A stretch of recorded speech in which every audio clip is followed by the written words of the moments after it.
புதுவையில் மது குடிக்க பணம் இல்லாததால் சினிமா பாணியில் நகையை திருடி வாயில் போட்டு முழுங்கிய ஒடிசா இளைஞர் கைது செய்யப்பட்டிருக்கிறார்.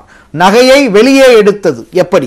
நகை கடையில் இருந்த நகையை விழுங்கிவிட்டு போலீசாருக்கு 3 நாட்களாக போக்கு காட்டிய ஒடிசா இளைஞர் இவர்தான். வயிற்றை வங்கி லாக்கராக பயன்படுத்தியவரிடமிருந்து நகை மீட்கப்பட்டது எப்படி?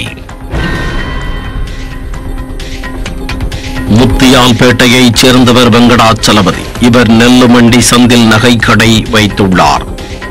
கடந்த 3ஆம் தேதி இரவு இவரது கடைக்கு வந்த 25 வயது வடமாநில இளைஞர் தங்கச் சங்கிலி வாங்க வந்திருப்பதாக கூறியுள்ளார். ஊழியர்கள் விதவிதமான தங்க நகைகளை எடுத்து காண்பித்துள்ளனர். ஒவ்வொன்றாக எடுத்து அவர் கழுத்தில் அணிந்து பார்த்தார். ஒவ்வொன்றாக பிடிக்கவில்லை என கூறியவர் ஒரு கட்டத்தில் 4 சவரன் தங்கச் சங்கிலியை தனது வாயில் போட்டு விழுங்கினார். அதிர்ச்சி அடைந்த ஊழியர்கள் இளைஞரை பிடித்து தலைகீழாக குலுக்கியும் செயின் வெளியே வரவில்லை. வேறு வழியில்லாமல் அவரை பெரியகடை காவல் நிலையத்தில் ஒப்படைத்தனர்.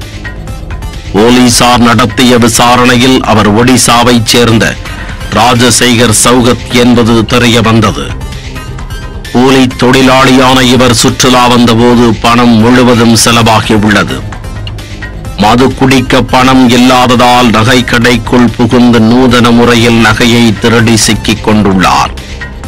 இதைத் தொடர்ந்து அவரை அரசு மருத்துவமனையில் சேர்த்த போலீசார் 3 நாட்கள் எனிமா கொடுத்து நகையை மீட்டனர்.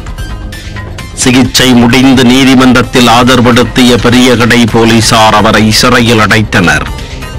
சினிமா பாணியில் நகை திருட முயன்ற சம்பவம் நகைக்கடை அதிபர்களிடையே அதிர்ச்சியை ஏற்படுத்தியுள்ளது.